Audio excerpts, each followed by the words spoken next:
Well, hello there. You are listening to Nellyville, the podcast.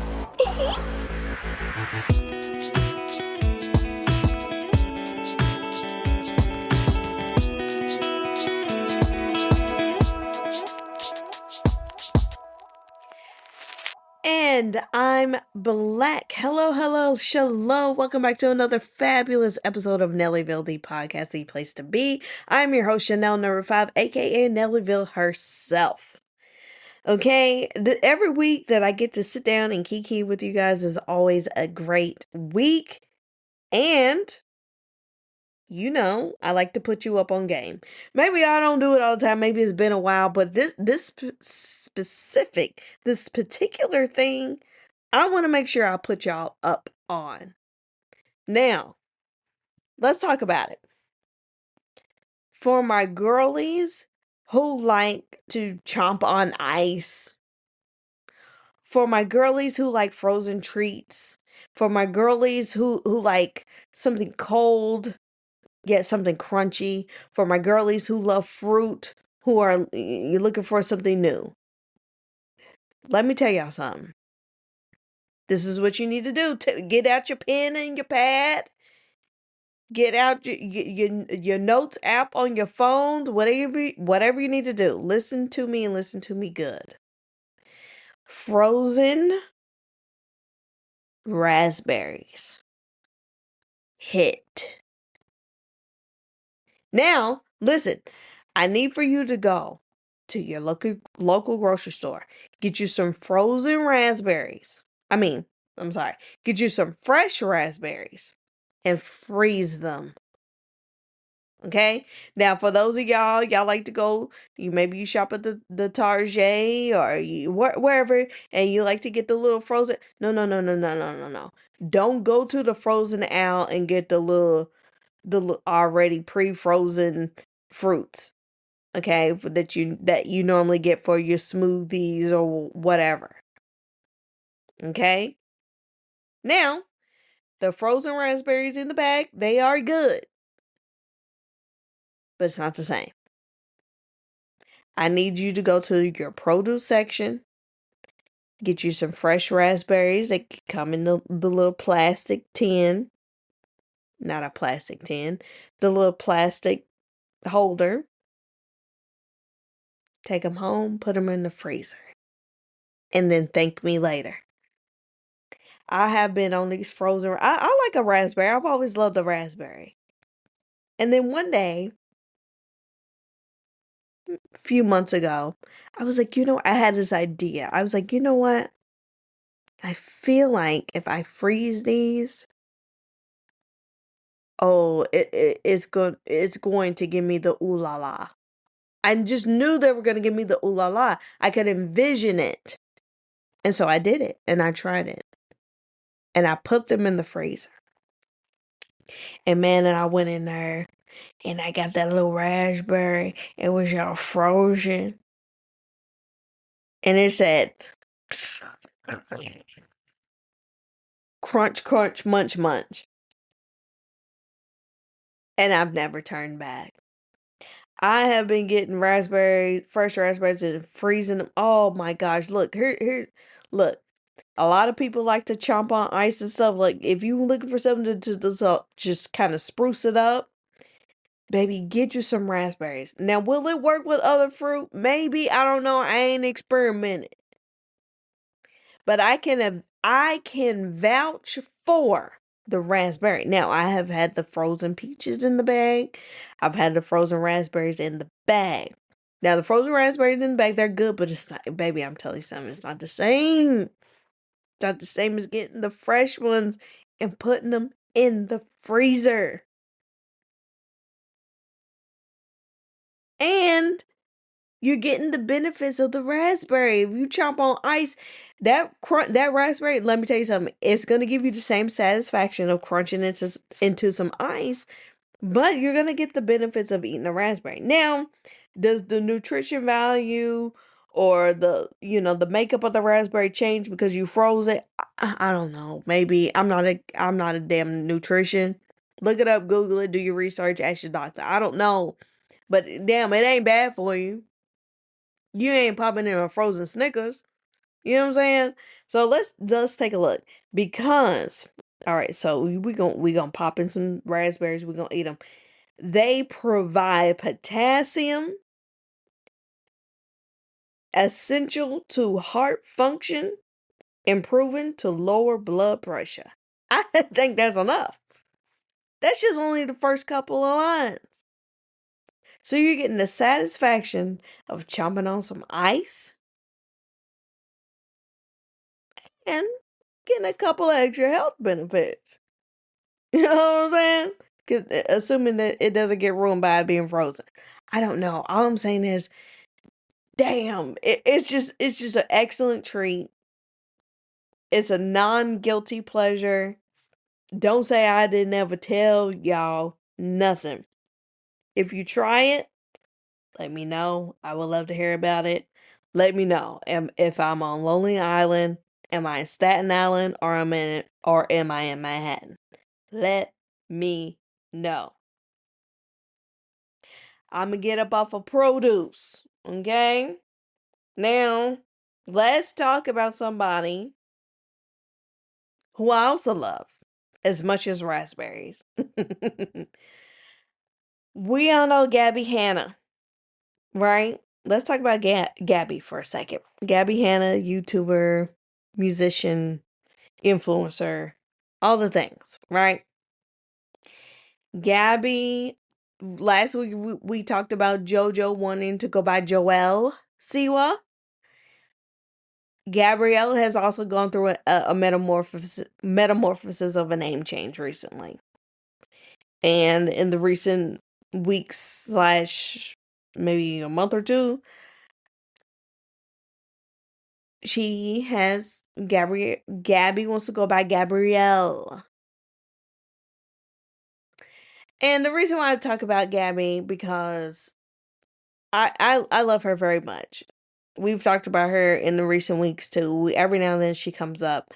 And as you know, look, long-time listeners, you know that the original intro that I had, it was a Gabby Hanna song. That's how much I love her. I picked one of her songs to be the intro to my podcast.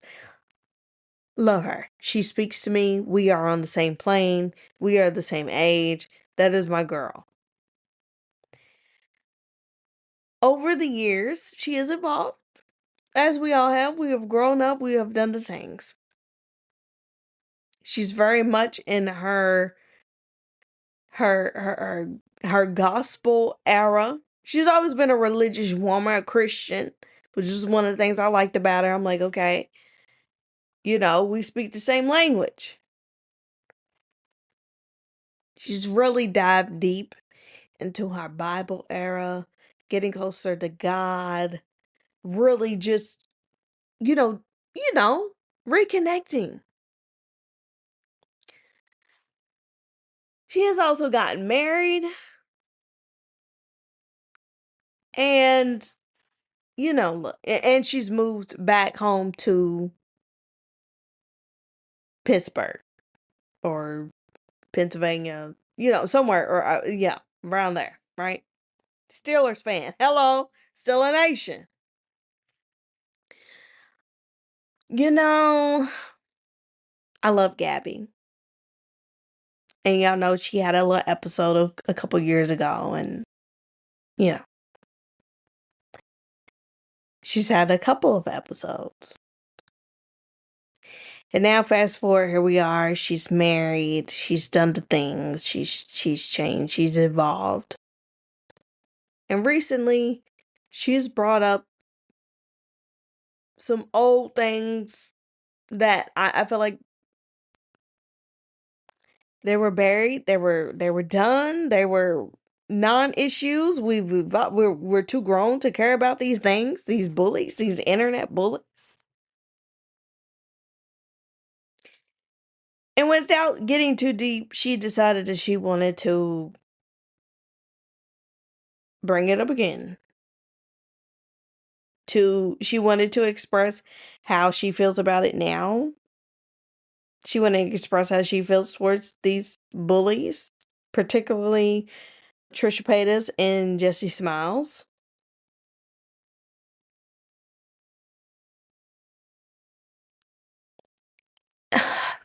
Lord have mercy.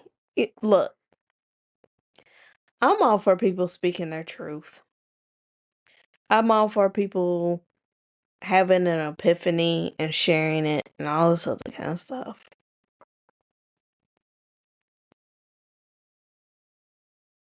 And I love Gabby dearly.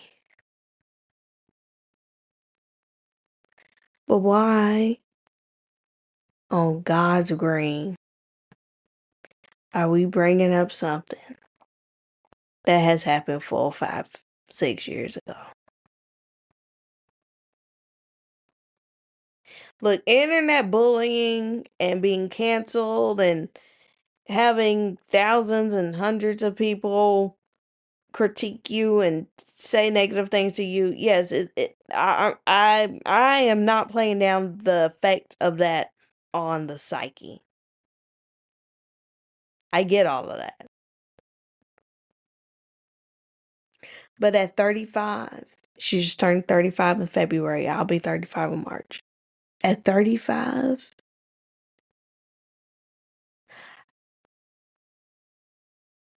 I don't give a good got damn about what some bullies or what some irrelevant people have to say or think about me.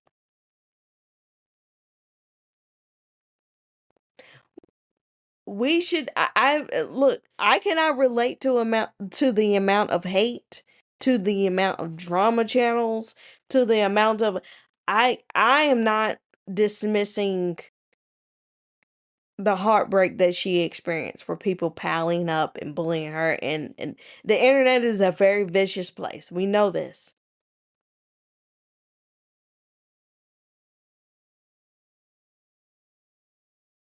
But at 30, 35, 35,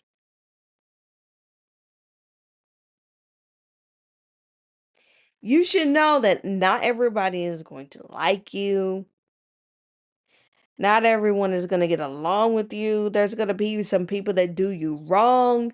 There's going to be some people that do you wrong and don't want to apologize. There's going to be some people that do some shady stuff to you, say some stuff to you, and they're going to walk around through life telling people that you are the villain.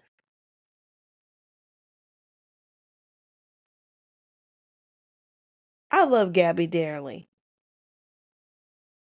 But the fact that she is bringing up this old mess,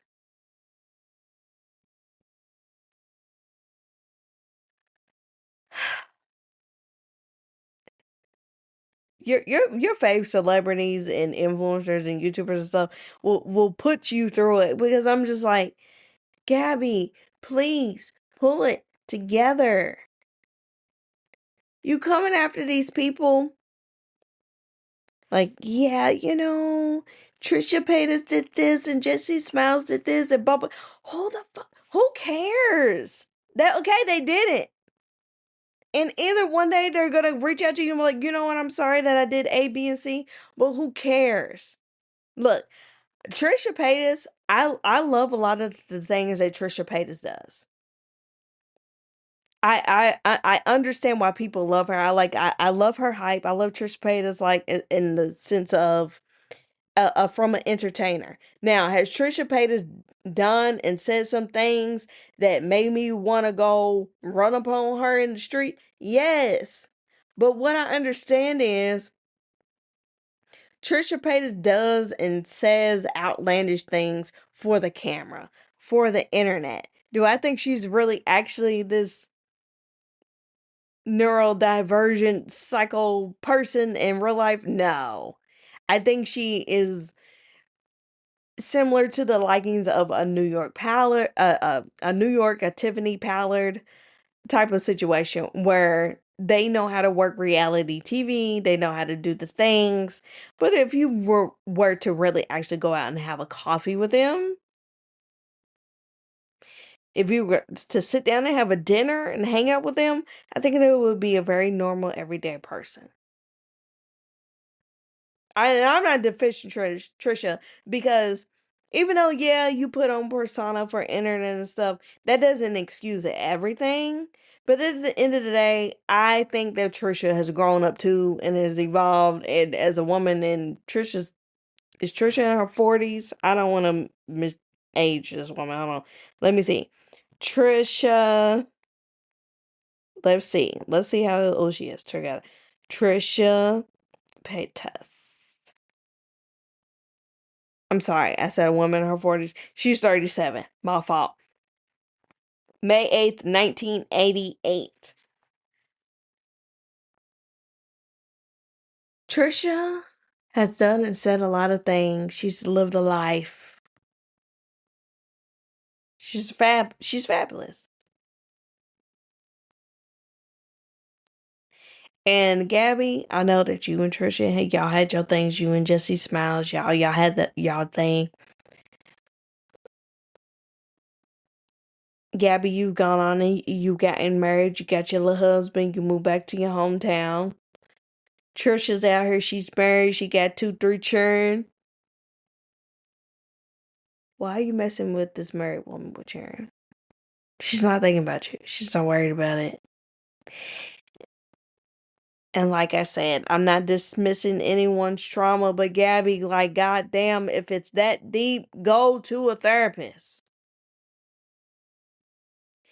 And my thing is, she's starting to post things online. She's saying things in her Patreon. And, Patreon is just, she's made it free now, but Patreon is just for, like, it's like a fans, what do you call it? What would you, like a fans only, not a OnlyFans. It's just Patreon is for people who like are super fan, like a fan club, right? And celebrities or influencers or whatever can offer free content or paid for memberships. And no, mostly, pretty much, Patreon is for super fans. You're in the fan club, you pay for exclusive content. And, and I'm a Patreon member of Gabby. That's how much I love her. Look, I don't have that many Patreons. But I got the sibling rivalry Patreon, which is Bob the Drag Queen, Monet Exchange. And then I have Gabby Hanna, Gabby Hana, if you want to be proper, because she's Lebanese. Those are the only 2 Patreons that I have. And I'm leaning very closely to getting Mistress Isabel Brooks Patreon because I think is gonna be. I think she's real cute over there. You know what I'm saying? But anyways, we're not talking about Mistress right now. We're not talking about Bob and Monet. Going off of some of the things that Gabby has been sharing on the Patreon and on TikTok and stuff, it just my antennas have perked up, and I'm afraid that she's starting to spiral again, the way that she did a few years ago. I'm a Christian woman. I identify as a Christian woman. I do not subscribe to man-made organized religion, but I am a Christian woman. I believe in God. I believe in Jesus. Yes, yes, absolutely, 100%. I do think, however, that Gabby is maybe experiencing some religious psychosis, right?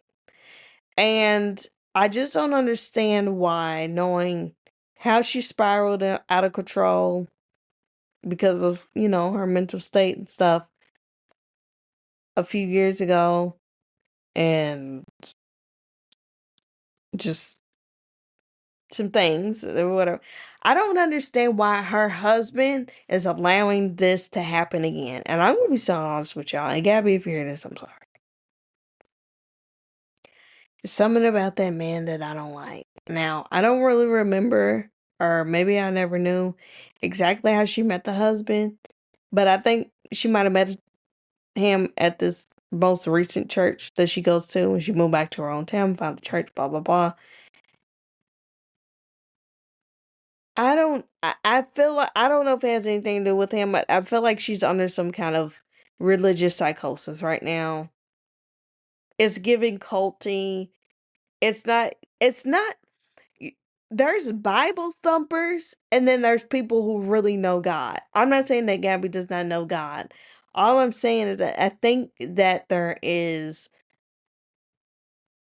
something really going on, and I feel like this little husband of hers, I don't know if he saw dollar signs and just tried to get with her or whatever, but I have a negative feeling about this man. I don't know if he's trying to get money. I don't know. But if y'all are married, I assume that you know a lot about each other. And I'm sure she's told you A, B, and C has happened to me. This is what I experienced as an influence. You've seen the things you've seen the things that these people are out here saying about your wife. You've seen your wife.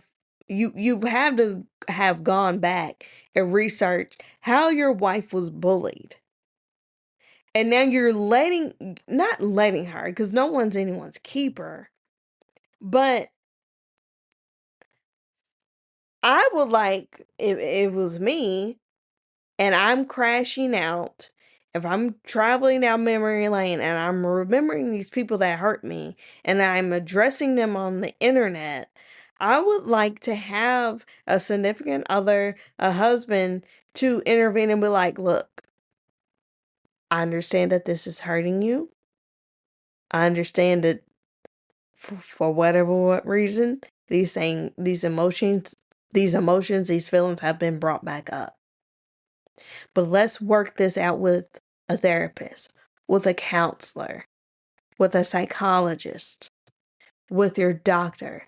Let's not take it to the internet to for people to dissect and to add on and to pile on and to make it worse. You're addressing people who feel like probably they did nothing wrong. They do not owe you an apology.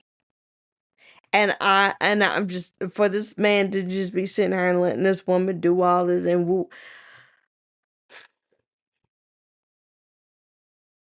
is he just allowing her to do this and hurt herself because of the payday? Child, I don't know. I hope I'm wrong, but let me tell y'all something. It's something about that man. Something ain't right. Something ain't right. That's all I'm saying. Something is not right.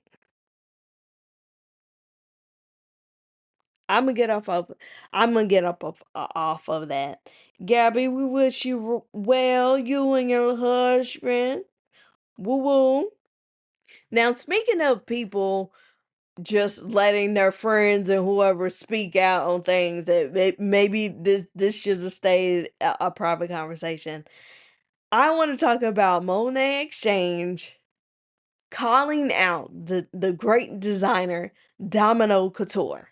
Okay, so if you haven't seen it, Monet Exchange has recently uploaded a video to YouTube exposing this designer Domino Couture. Now, Domino is, I mean, a fabulous designer. Has made garments for not only just like a ton of drag queens, but also several pop stars, including Beyonce. I don't like Beyonce, including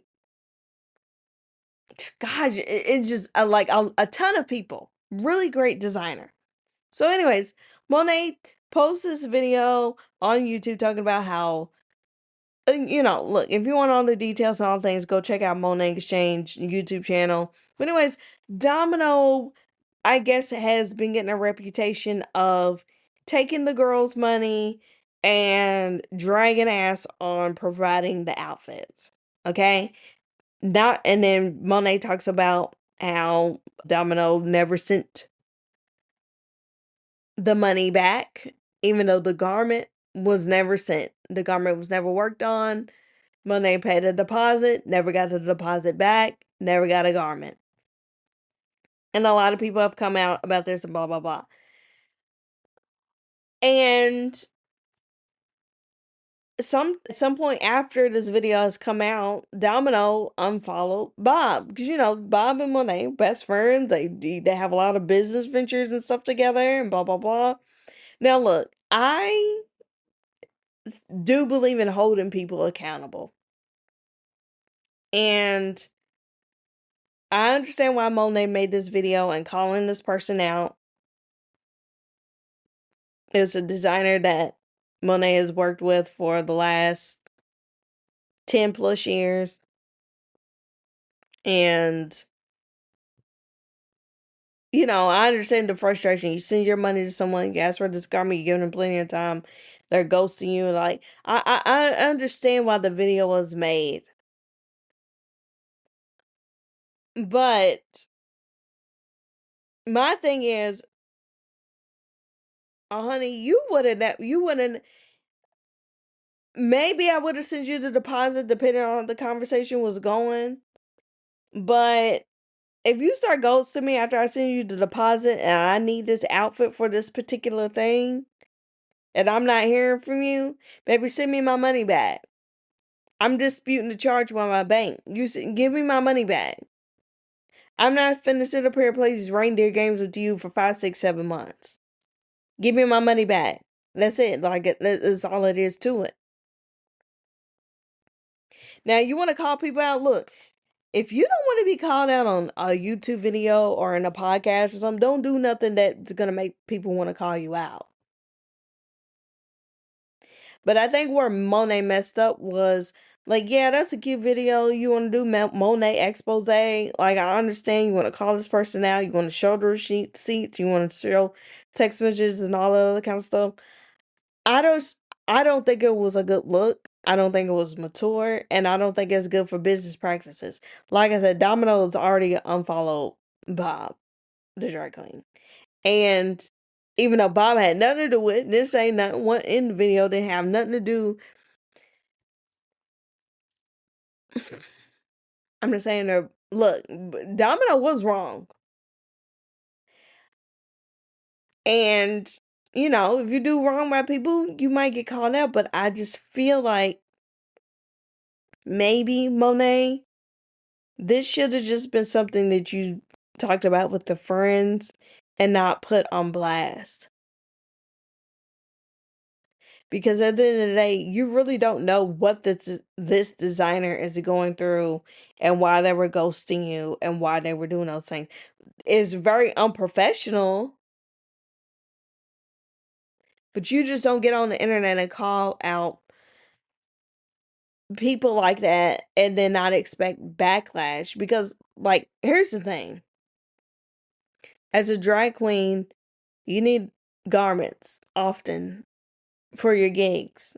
Some things you can recycle, but just like a celebrity, you can kind of just wear the things the one time.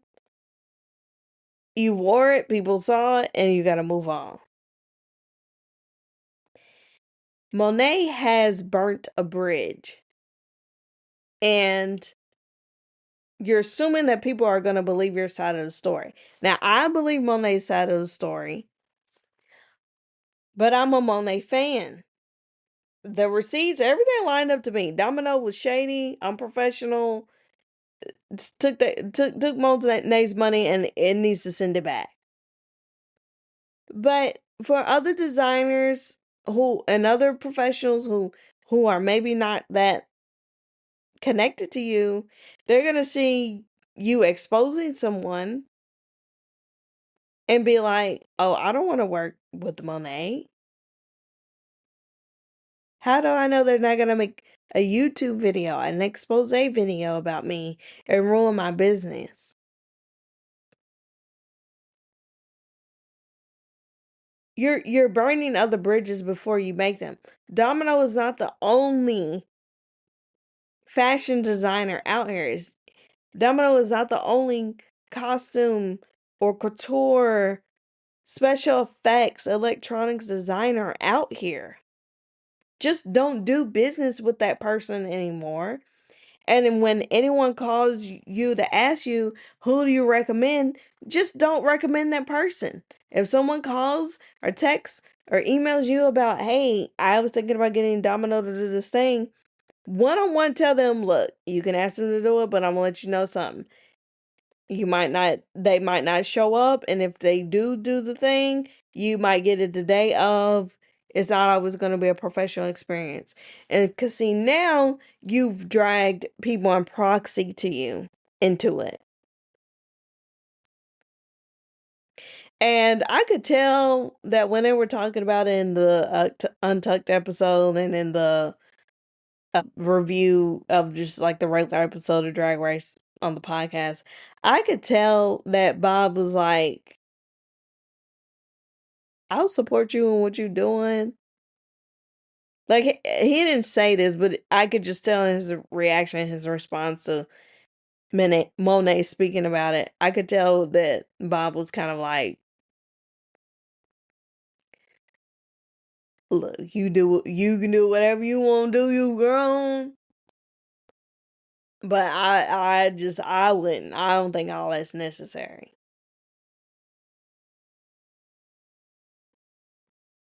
I don't know. I just feel like you got to be careful when you're in the public eye, when you're a celebrity and stuff, because yeah, you want to hold people accountable, you want to call people out, but just know that future business partners and things might view that as, I don't know if I want to work this person. I don't want to risk being an expose video or tweet or something. Like, it's just a level of professionalism. If Domino is so unprofessional and so unreliable, eventually Domino's luck is gonna run out.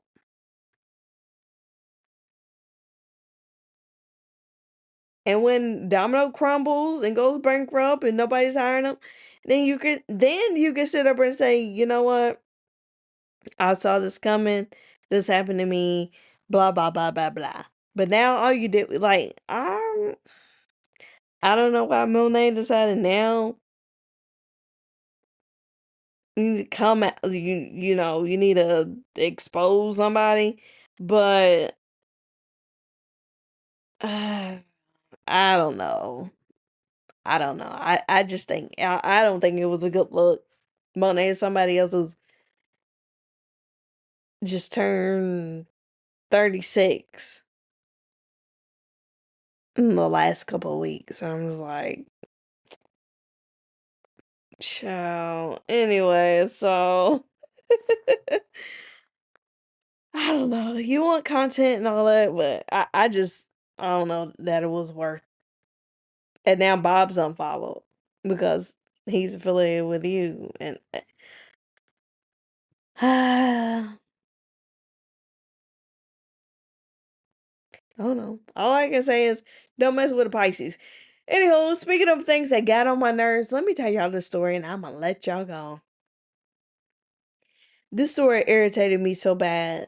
So there was this girl that came online. Now, people be coming online saying any old thing.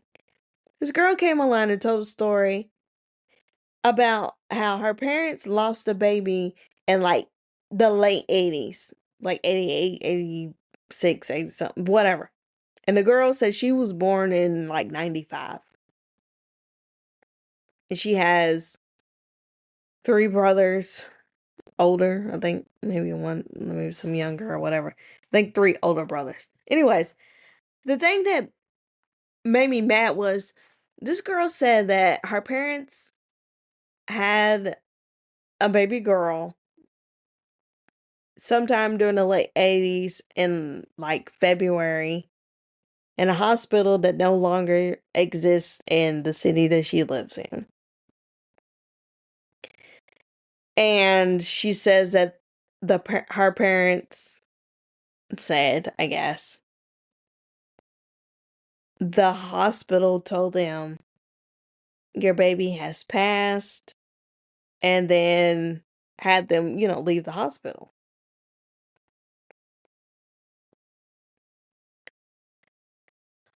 I was upset because I was like, why This is a very easy thing to figure out. So she was basically like, hey, if your name is Carmen or whatever the name that she thought, and you were born around this time, blah, blah, blah. She thinks she's got a long lost sister out there somewhere. And I think she's just lying or the parents are lying because I don't understand why this is a big mystery. Like, if you are a younger sibling to a baby that was stillborn or passed away at birth for through from their infancy through complications or something, I don't understand what the big mystery is. You're just lying. Because if the baby was born and then the baby passed, you, your parents would have a death certificate. And even if they lost it, look, if y'all had some fire or something and your parents lost all documentation and blah, blah, blah, like it would be very easy for you to be able to acquire this death certificate. I'm not understanding what the mystery is. And why do you think that she could still be out there? I'm not understanding. Why don't your parents remember the birth date? I don't understand. Now she said that her father has passed away some years ago or whatever. But trauma can do weird things to the brain. Sometimes you don't remember specific dates and times and everything. You kind of just remember maybe a general time period if something tragic happened. But it was just very strange, and it man, when I tell you this story irritated me because there really are people out here that you have doctors and nurses selling babies on the side of the hospital. You have people out here who are mistreated or their babies are neglected and they don't get to bring them. There's really actual like lost at birth, switched at birth, long lost sibling. There's real true stories out here. And this one she's telling, she was like, oh, we just, we just don't like, no, like what? And then you have people in the comments talking about, well, it was a different time and people were racist and da da da da. But I'm so sorry. The 88, 86, 89, whatever, that's not that long ago to where if a person lost a baby in a hospital and they're telling you that they've passed, like nobody's just gonna be like, okay, well, I'm just gonna go home. So either your parents never had a baby or you're making this completely up or or there's something more to it. Like this is crazy.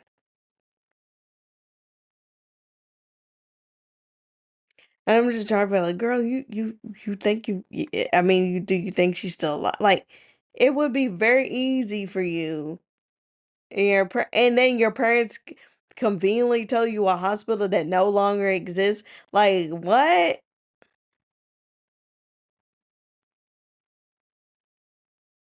Ask your family. Do they remember going to the baby shower? Do they remember your mom being pregnant? Like what? Like I'm not understanding what the mystery is.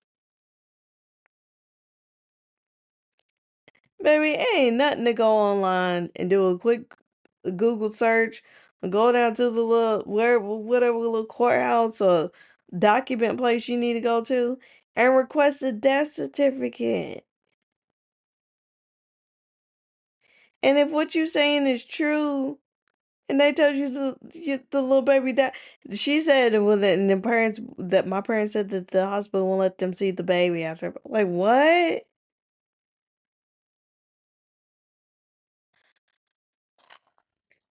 And then people on her talking about, you should try this, try that. You have people all up in uproar. That girl is lying. I'm so sorry.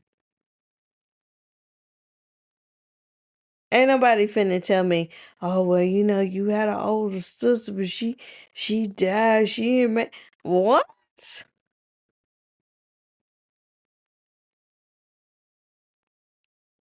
Yeah, anyways, but people be on her make just making up stories, girl.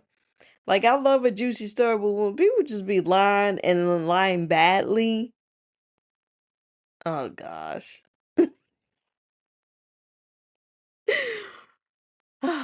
With all that being said, you know what? I'm gonna go ahead and let y'all go. Let me know what you think about that. Do you think that girl's actually telling the truth? I'll send the video to you. You tell me if you think she's. I don't. Most of the people in the comment section think she was telling the truth. I just feel like this is a very easy case to solve, and I think that, like I said, a lot of trauma can erase a lot of things, but I feel like certain things you're gonna remember a child's birthday. I don't know. Maybe I'm wrong, but she didn't really have the exact year, the exact month. I'm thinking, damn, huh? Anyhow, yeah. So let me know what you think about all of that drama. Gabby, we wish you well. To this little girl lying over here on the TikTok, we wish you well. We wish everyone well that we've talked about today in the podcast. But y'all have a great weekend. Love you so much. Okay, bye.